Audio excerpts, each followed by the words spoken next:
ہاں، بلکہ اللہ رب العزت ان برائی کرنے والوں کی نفرت ڈالتے ہیں ان کے دلوں میں جن کو یہ برائی سنائی جا رہی ہوتی ہے.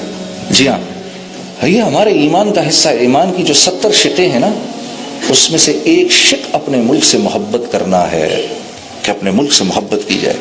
تو میرے عزیز دوستو، میں آپ لوگوں سے یہ توقع رکھتا ہوں. یہ میری زندگی، میرے پاس کوئی عالمانہ باتیں تو ہے نہیں، میرے پاس یہ زندگی کے کچھ تجربے ہیں جو میں آپ کے پاس لے کر آیا ہوں. آپ ریپرزینٹ کرتے ہیں پاکستان کو بھی اور اسلام کو بھی. ہاں، اور ایک بات یاد رکھو، یا ایھا الناس انا خلقناکم من ذکر او انثی، تم کو ایک مرد اور ایک عورت سے بنایا گیا ہے اور تم کو مختلف قبائل میں ڈسٹریبیوٹ کیا گیا ہے. کیوں؟ لتعارفوا، صرف تعارف کے لیے، صرف تعارف کے لیے. تمہیں بڑائی چاہیے تو سن لو بڑائی کس میں ہے، ان اکرمکم عند اللہ اتقاکم. تم میں سے جو متقی ہے وہ اونچا ہے. بس حضرت بلال کی کوئی حیثیت نہیں ہے، غلام کے بیٹے، دادا بھی غلام اور دادا بھی غلام، دادی بھی غلام، باپ بھی غلام، ماں بھی غلام، لیکن نسبت جوڑی محمد صلی اللہ علیہ وسلم سے تو جو قدم زمین پر اٹھا رہے ہیں اللہ کے نبی کو، ان کی آواز عرش پہ آ رہی ہے. ہاں، اور وہ دیکھو ابو لہب، چچا ہے اللہ کے نبی کا، چچا. عرب لہب کہتے ہیں ایک سرخ رنگ کی چمکتی بھی خوبصورت چیز کو. چہرہ اتنا خوبصورت تھا کہ جب یہ چلنا شروع کرتے تھے، نکل کے جب یہ واک کرتا تھا تو لوگ گھروں سے باہر نکل کے اس کے چہرے کو دیکھتے تھے، اتنا خوبصورت. نسبت نہیں جوڑی محمد صلی اللہ علیہ وسلم کے ساتھ، دنیا ہی میں مرنے سے پہلے اللہ نے اس کو ذلت کا ایک معیار بنا دیا.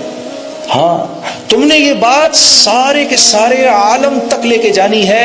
اگر اس مجمع نے اس بات کا، اس کانفرنس کے ختم ہونے سے پہلے اگر اس مجمع نے ایمان کے بنانے کی ضرورت سمجھ لیا اور اس کے لیے اللہ کے راستے میں نکلنے کے ارادے کر لیے اور اس کے لیے اپنے اوقات کو فارغ کرنے کا عزم کر لیا، تو میں اللہ کی قسم کھا کر کہتا ہوں، آپ حضرات سارے کے سارے عالم میں دین کے پھیلنے کے لیے کافی ہیں، کافی ہیں.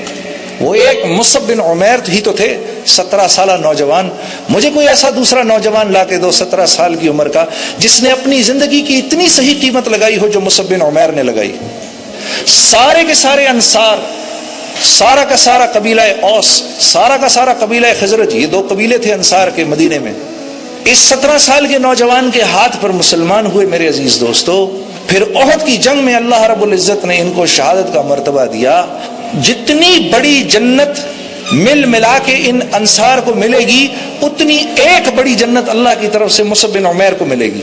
اب آپ بتاؤ کتنا اللہ کی طرف سے اپنی زندگی کا بہترین سودا لگا کر چلے گئے. یہ ایمان اتنی بڑی دولت ہے، اللہ کے ہاں اس کے بغیر کوئی عمل قابل قبول نہیں ہے، کوئی عمل قابل قبول نہیں ہے. اپنے آپ کو اس جملے سے بچا کے رکھنا. خدا را میں تمہیں کہہ رہا ہوں، نہیں تو اگر تم لوگوں نے ان باتوں کو مسلسل کیا، عین ممکن ہے اس دنیا سے ایمان کے بغیر چلے جاؤ. اکثر یہ سننے کو ملتا ہے، ہم سے تو وہ اچھے، ہائے ہائے ہائے، ہم سے وہ اچھے. یہ آپ محمد صلی اللہ علیہ وسلم کے منہ پر کہہ سکتے ہیں؟ کچھ شرم نہیں آئی یہ بات سن کے ہی؟ آپ کا اندر کا پورا وجود نہیں ہلا اس جملے کو سن کے؟ ہم سے تو وہ غیر اچھے. کیسے اچھے؟ آپ کے تو دل میں کلمہ ہے، وہ تو منہ پہ انکار کر رہے ہیں اللہ اور اس کے رسول کا. یہ بات آپ کل کیسے کہیں گے محمد صلی اللہ علیہ وسلم کو؟ نہیں میرے دوستو، ایک مسلمان کی آپ صلی اللہ علیہ وسلم کعبے کو دیکھ کر فرما رہے ہیں، اے کعبہ تیری حرمت کو سلام، تیری عظمت کو سلام. لیکن ایک مسلمان کی عزت اللہ کے ہاں تجھ سے بڑھ کر ہے.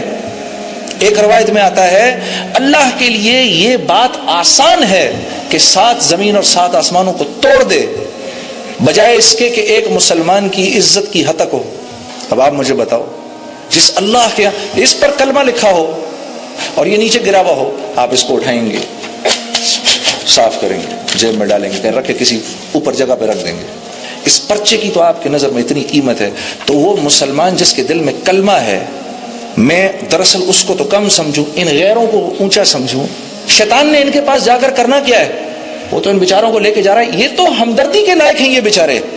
ہاں، میں قصوروار ہوں کہ میں ان کو وہ زندگی ہی نہیں دکھا رہا جس زندگی کو دیکھ کر یہ اسلام کی طرف آئیں، بلکہ میں ان کے پاس جاتا ہوں، میں کہتا ہوں ارے سن، کس چیز کی تو پرواہ کرتا ہے، تو سیر کرے گا، میں 1.25 سیر کر کے دکھاؤں گا تجھے۔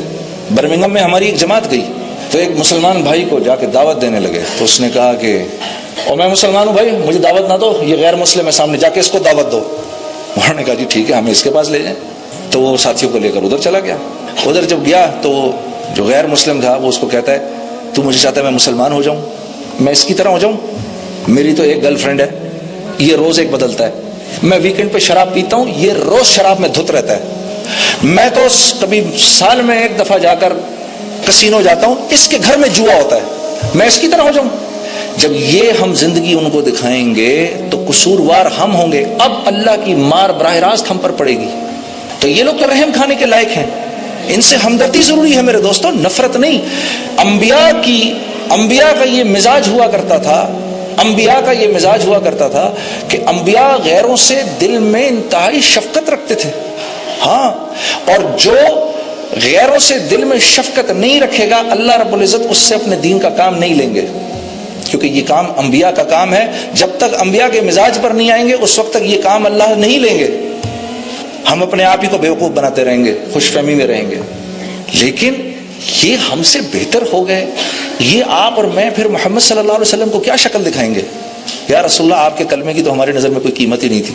یہ اکثر یہ جملہ کہہ دیتے ہیں، یہ بھی خطرناک جملہ ہے۔ ان کے اندر تو دین بہت موجود ہے، وہ اگر کلمہ پڑھ لیں تو ہم سے کہیں زیادہ بہتر مسلمان ہو جائیں گے۔ ارے خدا کے بندے، یہ جو اگر مگر تگر تو لگا رہا ہے، ذرا یہ ہونے تو دے پہلے ایک دفعہ، اگر یوں ہو جائے، اگرچہ حالانکہ چونکہ چنانچہ، یہ سب تو بیکار کی باتیں ہیں۔ شیطان تو آئے گا ہی اس کے پاس جس کے دل میں ایمان ہے، وہ تو ایمان کا ڈاکو ہے، اس نے تمہارے مال کو لے کر کیا کرنا ہے؟ اب وہ مسلمانوں کے پاس آتا ہے اور مسلمانوں سے کبائر کرواتا ہے، کبیرہ گناہ کرواتا ہے۔ اس نے اللہ سے وعدہ کیا تھا ان سب کو جہنم میں لے کے جاؤں گا، تو اس کی یہ خواہش ہوتی ہے کہ ان سے کبیرہ گناہ کرواؤں اور اتنا غافل رکھوں کہ یہ استغفار کہیں نہ پڑھ لے، یہ معافی نہ مانگ لے کہیں کبیرہ اپنے گناہوں سے، کیونکہ معافی مانگے گا اللہ فوراً معاف کر دے گا اس کو۔ اللہ نے بھی اس کو یہ کہا ٹھیک ہے تو نے جو کرنا ہے تو کر، لیکن یہ جتنی مرتبہ معافی مانگیں گے میں ان کو معاف کر دوں گا۔ تو اس نے مٹی اٹھا کے اپنے بالوں میں ڈال لی، ہائے ہائے ہائے یہ کیا ہوا؟ بیکاز ہی تھاٹ میں نے ایک نافرمانی کی، میں جہنم سے نکالا گیا، یہ 60-70 سال کے لیے تو کم از کم آئیں گے ہی نا، ایک نافرمانی تو میں بھی کروا لوں گا ان سے، سب ہم جائیں گے ایک ساتھ ہی۔ تو اللہ پاک نے کہا نہیں، جتنی بار معافی مانگیں گے میں ان کو معاف کر دوں گا۔ اللہ آپ کا آنا قبول کرے۔ ایک مرتبہ پھر بھائی سب دوستوں سے دل کی گہرائی سے آپ کا شکریہ بھی، آپ نے مجھے موقع دیا میں یہاں آ کر آپ سے بات کروں۔ اللہ پاک ہم سب کو مرنے سے پہلے میرے دوستو ایسے آثار بنانے کی توفیق دے، ہم جب یہاں سے جائیں تو ہماری قبر روشن ہو۔ ہم اس دنیا میں آئے ہی ایک شاندار موت بنانے کے لیے ہیں، ہم اس دنیا میں آئے ہی جنت میں جانے کے لیے ہیں، ہم تو یہاں کی مخلوق ہی نہیں ہیں۔ ہاں، میں ایک مرتبہ میری بیگم نے میرے سے پوچھ لیا یہ مردوں کو کیا پرابلم ہے، یہ کیوں دیکھتے ہیں دوسری عورت کی طرف؟ میں نے کہا اس لیے کیونکہ ہم جنت کی مخلوق ہیں، ایک عورت سے ہمارا گزارا نہیں ہے یار، کیا کریں ہم تو جنت کی مخلوق ہیں بھائی۔ دیکھو نا ہنس رہے ہیں، یہ بھی، یہ دونوں بھی ہنس رہے ہیں۔